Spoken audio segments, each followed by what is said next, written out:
Boa tarde, pessoal. Prazer falar aí para vocês. Para aqueles que não me conhecem, meu nome é Marcos Santamaria, o mercado me conhece pelo sobrenome Santamaria. Eu sou engenheiro de aplicação das indústrias TOSI. Como a Patrícia falou, a TOSI nasceu em 1954 com o nome de Coldex. Ela foi fundada pelo seu José Daniel TOSI junto com o cunhado dele, Mário Lanteri, e nasceu fabricando forminhas de gelo e trinco de geladeira Frigidaire, que foi a primeira geladeira fabricada no Brasil, depois fazendo serpentina de geladeira, e foi a primeira empresa a ter uma linha de produção de equipamento de ar-condicionado comercial. Já tinha a parte de aparelho de janela, que era a Springer Admiral, e a gente fornecia peças para a Springer Admiral, mas a Coldex foi a primeira empresa a ter uma linha de série de selfies de 3, 5, 10 TRs.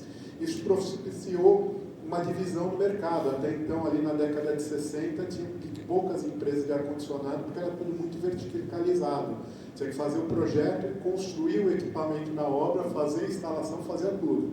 Com a padronização de equipamentos feita pela Coldex, surgiram os pequenos instaladores e os projetistas, e daí o mercado se dividiu da forma como que a gente conhece hoje, com projetista, fabricante e instalador.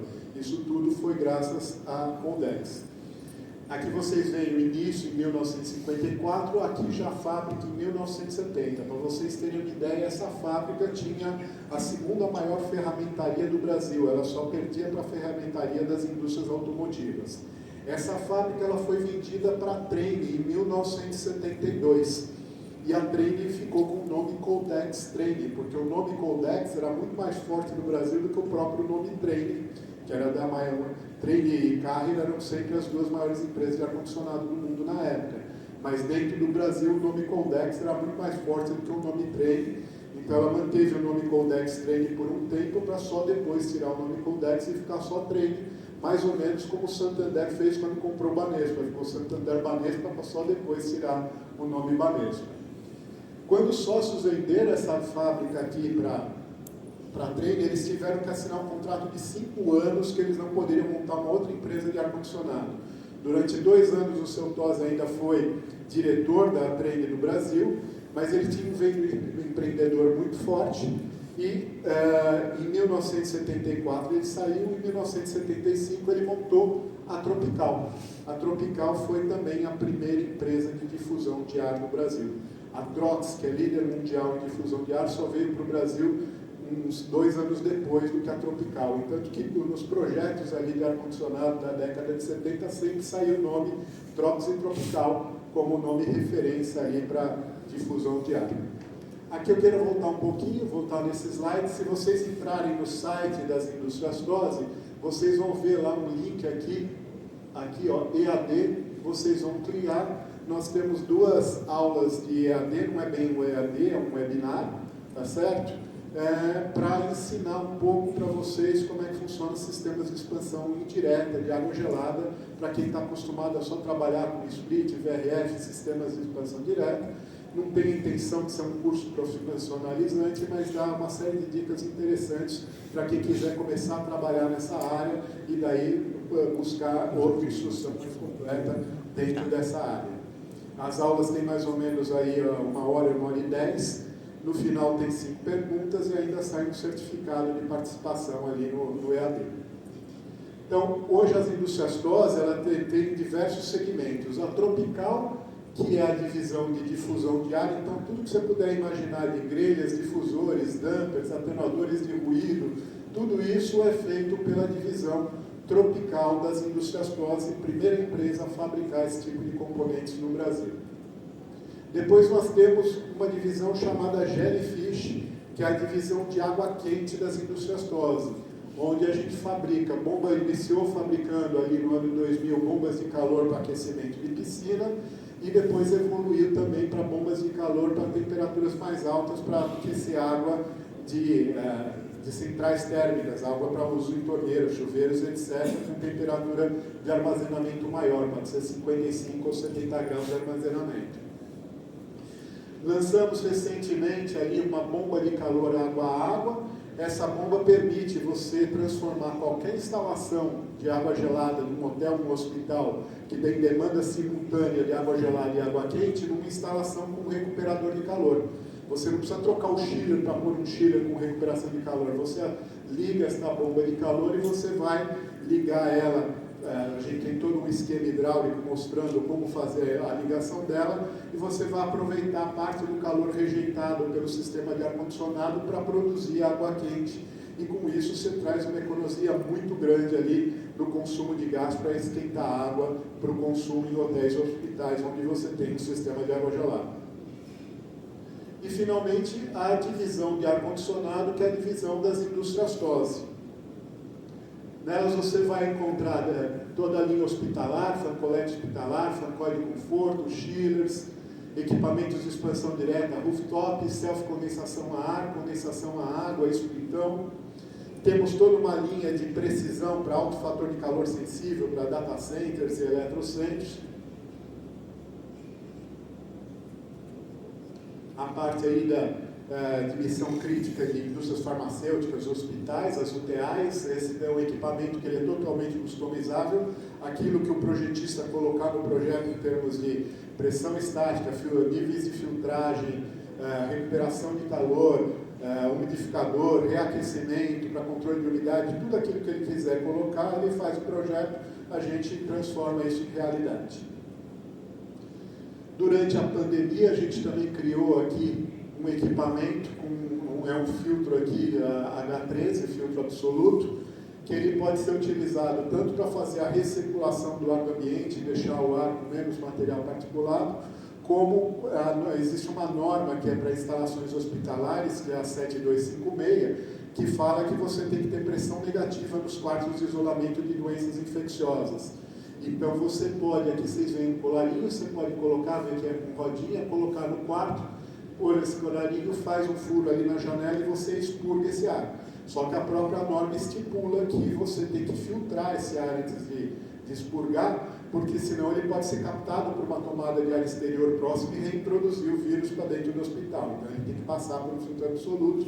Então esse produto permite fazer isso.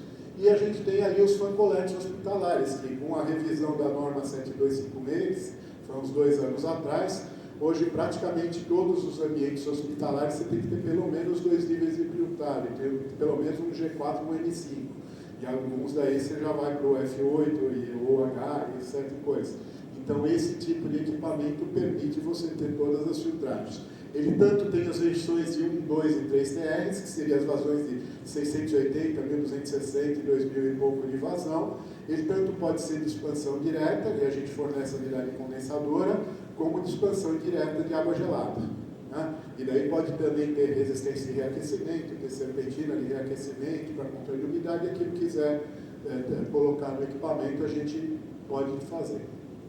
A TOSI, ela fabrica suas próprias serpentinas e também atende mercado de reposição de serpentinas até para equipamentos de outras marcas. Isso é muito importante para quem trabalha com manutenção.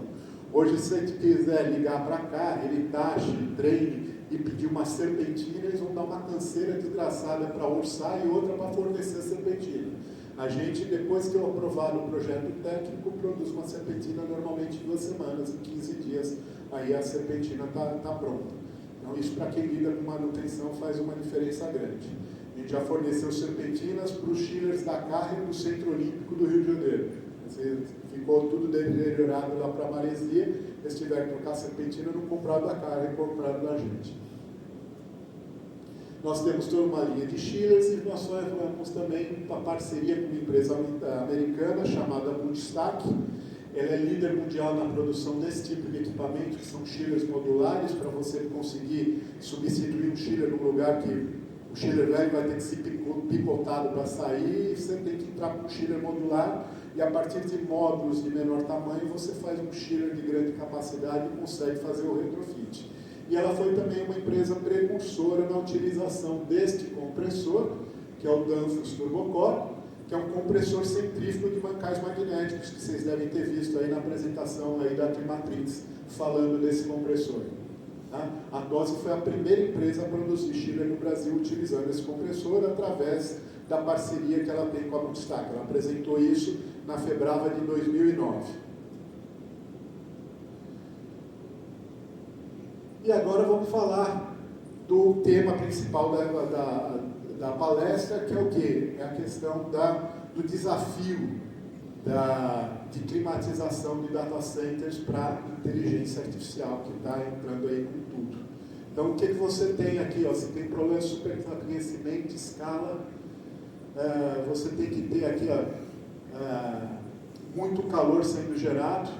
Então, aqui os recursos hídricos, aqui, o impacto no Brasil e no mundo para esses data centers de inteligência artificial é exorbitante. Então, os sistemas de climatização atuais que a gente está acostumado a ver com fan coil de precisão, que é o CRA, Computer Air Handler, ou de forno de expansão direta, o Computer Air Conditioning, ou tudo isso que a gente está vendo não dá conta dos novos sistemas de atender o calor produzido pelos novos racks. Então, tem várias ali, matérias, os seus limites aqui, falando dos limites de adoção desses sistemas.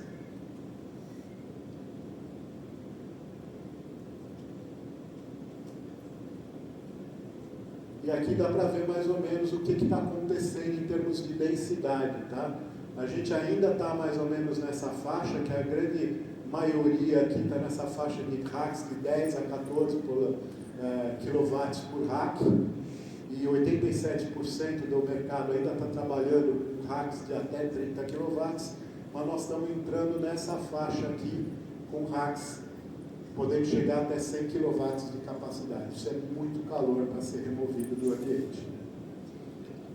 E daí o que acontece? Então, a predominância aqui, você ainda tem 56% que é feita por refrigeração perimetral, que é aquilo que a gente conhece, tá certo? Para os equipamentos de ar-condicionado, insuflando ar dentro dos data centers, mas nós já estamos aqui com 11% de free cooling e 18% de closed capacity, que seriam aqueles equipamentos em roll que você coloca entre os racks de ar refrigerado para estar pegando o calor mais próximo da fonte de produção de calor.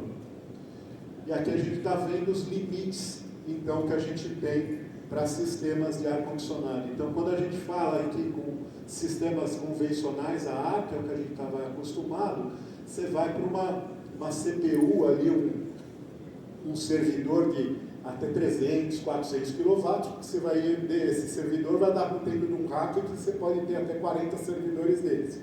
Então, vai chegar até isso. Só que quando você começa a chegar nessa capacidade, você já entra nessa faixa que você tem que fazer o que eles chamam de liquid cooling, que eu vou estar apresentando então para vocês o que é o liquid cooling em data centers. O contexto brasileiro. No Brasil, o setor de data center está em rápida expansão. Nós estamos aí deve suportar 500 bilhões até 2030 de investimento nos principais players aí de data centers. Dentre esses principais players no Brasil, a gente tem a Equinix, aqui, investindo 74 milhões em data centers em São Paulo para inteligência artificial. Temos a Scala Data Centers aqui, que é a maior empresa de data centers aqui no Brasil, que alugam espaços para data centers para as grandes empresas. O Data também, a Cente, e vai ser construído agora um mega data center do TikTok lá em Fortaleza, no PC, no Ceará, e o investimento aqui, imagina que nós estamos falando com 1 gigawatts de consumo de energia elétrica. Isso é muita coisa, tá certo? E Fortaleza está virando um polo também de data centers, por quê? Porque os cabos submarinos chegam em Fortaleza, então vem do hemisfério norte, vem da Europa, chega em Fortaleza. Então a gente tem um hub forte de comunicação ali em Fortaleza, outro você tem ali no estado de São Paulo, ali na Praia Grande, mais ou menos, e que daí vai depois para o interior de São Paulo, mas chega pelo mar ali na Praia Grande de São Paulo. Mas Fortaleza agora está investindo muito em data centers, porque tem ali a fonte de comunicação chegando lá, são os cabos submarinos de fibra ótica. A escala do desafio de data center do TikTok ali no PC em Fortaleza. 300 megawatts de energia na fase inicial, a energia total vai chegar a 1 gigawatt, equivale a 10% de toda a energia gerada por Itaipu. Isso vai ser o consumo desse data center. Tá? Água, milhões por dia, a área 10 salas de 2.000 metros quadrados, equivale a 3 campos de futebol só de servidores, de computadores ali para o TikTok. E daí é que entra uma tecnologia que é o Liquid Cooling. O Liquid Cooling ele pode ser dividido em dois tipos, o Liquid Cooling por resfriamento direto do chip, é o Direct to Chip, que é uma solução cirúrgica que você, dentro da placa, isso tem até em alguns computadores de gamers, às vezes até usa alguma coisa, mas você tem o chip, que é o que mais dissipa calor, e ele tem uma placa de alumínio, que é o dissipador de calor, que é para poder aumentar a área, e o ventilador força aquele ar naquela placa para poder tirar o calor do processador. Você substitui esse dissipador e coloca um trocador à placa que vai passar um fluido e absorver esse calor. Isso se chama Direct to Chip Liquid Cooling. Então aqui você vê, ó, os processadores, você vai ter um sistema líquido, passa por um, passa por outro, se na mesma placa tiver 2 processadores, tudo isso, e dentro de um rack você vai ter isso em forma de beliche, né? Vários aqui funcionando para poder absorver o calor direto do chip. Aqui vocês veem aí de foto já, ó. Então saiu aquele dissipador da placa-mãe e entrou esses 2 trocadores de calor por líquido, e aqui no rack você vai ter um barrilete aqui de líquido e vários tubinhos levando para cada um dos servidores. E agora a gente vai ver um vídeo, que isso vai ficar mais fácil para vocês entenderem como Data centers are simultaneously being challenged to increase service capacity, constrain growth in energy consumption, reduce greenhouse emissions, and consolidate their physical facilities. Asetek's Rack CDU is a direct-to-chip, hot water data center liquid cooling system that reduces energy by more than 50%, increases data center density by more than 250%, and enables recycling of 100% of the heat removed by Rack CDU. All at prices that typically enable payback in less than a year. Most of the heat in a data center is generated by computer chips, CPUs, GPUs, and memory modules, which consume a tiny fraction of the total space in a data center and within individual servers. In most data centers, these chips are dispersed across racks that are only 50 to 70% full. Asetek's Rack CDU is different. Rack CDU leverages the Asetek direct-to-chip liquid cooling technology that is cooling over 1 million PCs today. Liquid cooling enters the cold plate at over 46 degrees Celsius and still keeps CPUs operating comfortably within spec. The pump cold plate units drop in to replace the air heat sinks, and liquid tubes are routed to an exit point on the rear or front of the chassis. The pumps draw cooling liquid into the server across the cold plates, cooling the GPUs, memory, or in this case the CPUs, and send the heat and liquid back out of the server. Each of the pumps has sufficient power to operate the system by itself, offering built-in redundancy. Should a pump ever fail, the electronics are hot swappable. The server installs in a rack like any other server, and the liquid cooler in the server is connected to the coolant distribution unit via tubes with quick connects. This connection is as easy as installing power cables and can be made by regular IT personnel. The liquid cooler in the server, interconnect tubes, and the CDU all come from Asetek pre-filled with liquid. IT staff never needs to touch the cooling liquid. Asetek's patent-pending dripless quick connectors are double sealed at every position, providing an extra measure of protection. The pressures used on the server side of the cooling system are very low, less than 1/2 psi gauge, putting almost no strain on the joints in the system and avoiding the failures that occur in a high-pressure system. E trabalha também com uma pressão baixa também para não ter o risco de vazamento. E daí nós temos um outro tipo também de resfriamento líquido, que é um pouco mais sofisticado, que é o resfriamento por imersão. É uma solução mais radical, o servidor inteiro entra dentro de um tanque, com um fluido que chama um fluido dielétrico, ou seja, ele não transmite corrente elétrica. E daí o calor é absorvido por esse fluido, e daí esse fluido você vai resfriar esse fluido. Mas você mergulha a placa inteira do servidor, daí Aí nós vamos ver como é que isso funciona. Então aqui você tem os servidores imersos aqui num líquido, e daí você vai ter a circulação desse líquido para ser refrigerado, pode ser um dry cooler, alguma coisa assim. Normalmente a gente usa uma CDU é Cooling Distribution Unit, é a abreviação.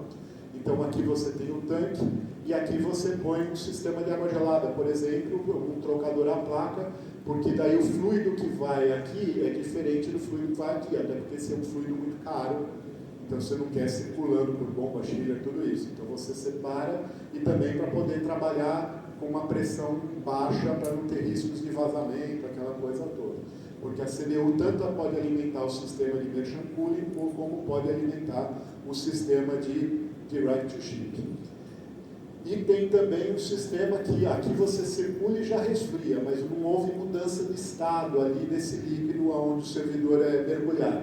Já esse caso é o immersion cooling, aqui é single phase, é uma fase só, e aqui é o two phase, porque você tem mudança de estado.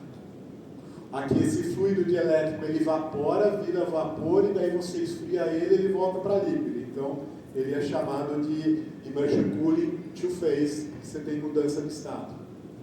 Então vamos ver agora isso daqui também funcionando.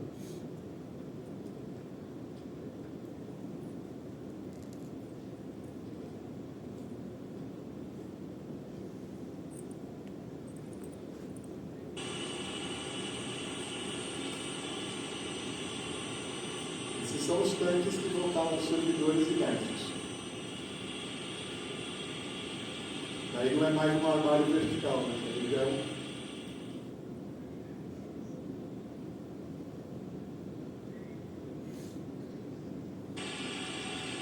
Okay, Randy, why don't you show us what we're looking at here? This is one of the CGG liquid-cooled tanks. So, okay, just to open it up.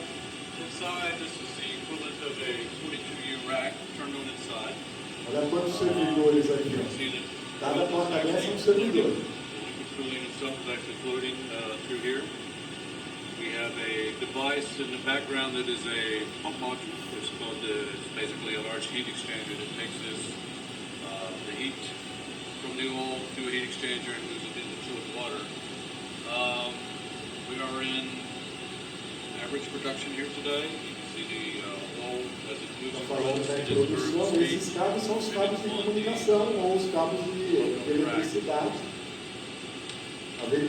Vai dentro do fluido. tell us again how many servers you can fit in here and what kind of density this helps you support. This is a 42U, just like a stand-up 42 unit rack. We're using when you É um rack de 42 usos, ou seja, ele cabe 42 servidores de U, que é a espessura que eles padronizam para servidores.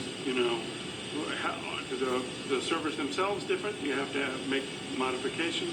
Yes, these are conventional air servers. What we have to do is obviously remove the fans. Quer dizer que são servidores normais, que você tem que remover os ventiladores para poder transformar, para trabalhar, mas são servidores normais. E aqui já é um vídeo mostrando como é que você vai fazer a manutenção ali no servidor. Desconecta os cabos, ó, puxa o servidor.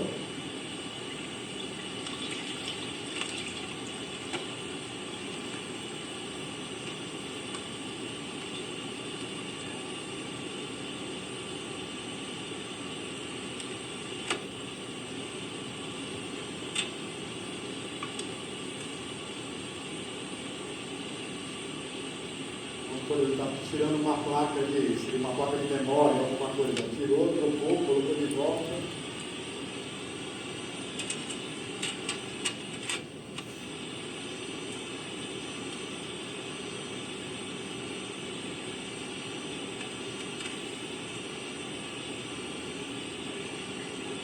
Esse sistema de immersion cooling, ele é muito utilizado em data centers de mineração de criptoativos. Então, Bitcoin, esse tipo de coisa, os data centers que produzem Bitcoin e outras moedas aí, criptomoedas, normalmente trabalham já com liquid cooling por imersão.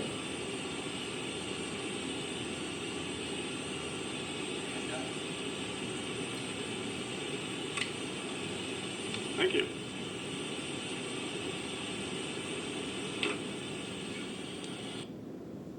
Esse é o liquid cooling de uma fase só. Agora tem mais um vídeo aqui. Vamos ver se eu tenho que apertar mais uma vez para ele começar. E a 3M é que produz esse fluido dielétrico. Na verdade, o primeiro fluido dielétrico é o Novec, que é um fluido que também foi utilizado em sistemas de combate a incêndio. Today, a breakthrough technology from 3M offers a simple, field-proven way to increase data center computing capacity while dramatically lowering your capital equipment and operating costs. This technology, two-phase immersion cooling with 3M brand Novec brand engineered fluids, uses a simple design where component racks are completely submerged in a bath of Novec engineered fluid, a family of non-flammable, non-ozone depleting, and low global warming materials with excellent heat transfer properties. Novec fluids remove heat through direct contact with the component or other heat source, raising the fluid to its boiling point. The vapor generated condenses, then falls back into the bath as a liquid. No energy is needed to move the vapor, and no chiller is needed for the condenser, which is cooled by normal facility water. Components can be hot swapped, as shown here with the Intel brand Xeon brand processor E5-2600. This innovative technique can reduce cooling energy costs by 95% compared to conventional air cooling. But energy savings are only part of the story. Immersion cooling allows tighter packing of components, enabling up to 100 kilowatts of computing power per square meter, compared to just 10 kilowatts in a typical air-cooled system. This means your facility can now be housed in just 1/10 the floor space that would normally be required. In addition, 3M liquid immersion cooling technology can significantly reduce water consumption by eliminating the use of municipal water for evaporative cooling, while the heat can also be harvested from the system and reused for heating and other process technologies. With fewer moving parts and no residue formation, as in water and oil-cooled systems, two-phase immersion cooling can significantly reduce the cost of maintenance. Lower energy costs, less floor space, a reduced carbon footprint. These are just a few of the many ways that immersion cooling with Novec fluids is rewriting the rules for data center productivity.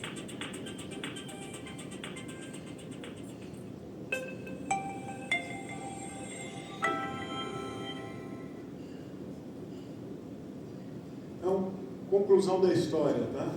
Futuro da infraestrutura de ar no Brasil. Inevitabilidade de líquido. Nós vamos ter que começar a nos preparar para ter data centers com resfriamento líquido. Tá? Hoje já os novos data centers, Scala, Grid, já estão separando áreas para trabalhar com liquid cooling. Por enquanto, mais aqui o Direct Sheet, a imersão ainda não chegou direto. O Brasil vai se tornar um hub regional ali de data centers. O Brasil tem uma série de vantagens do ponto de vista de energia elétrica, porque principalmente no Nordeste, você tem sobra de energia eólica hoje sendo produzida no Nordeste. Então é uma energia limpa, é tudo que os países ali desenvolvidos querem, né? Que tem esse problema de consumo de energia de data centers, eles não querem estar usando carvão para produzir energia aí para o data center. Então o Brasil tem essa vantagem ali. E o sistema de liquid cooling tem uma eficiência energética muito maior do que o sistema tradicional a ar. Então isso é uma vantagem e nós vamos ter que nos preparar então para esse tipo de sistema. Então, o sucesso da inteligência artificial não será medido apenas em teraflops, que seria a quantidade de dados circulados, mas da eficiência térmica e hídrica onde ela reside. É isso que nós temos que buscar aqui para os novos data centers. Agradeço a presença de todos. Se quiserem fazer alguma pergunta, estou à disposição.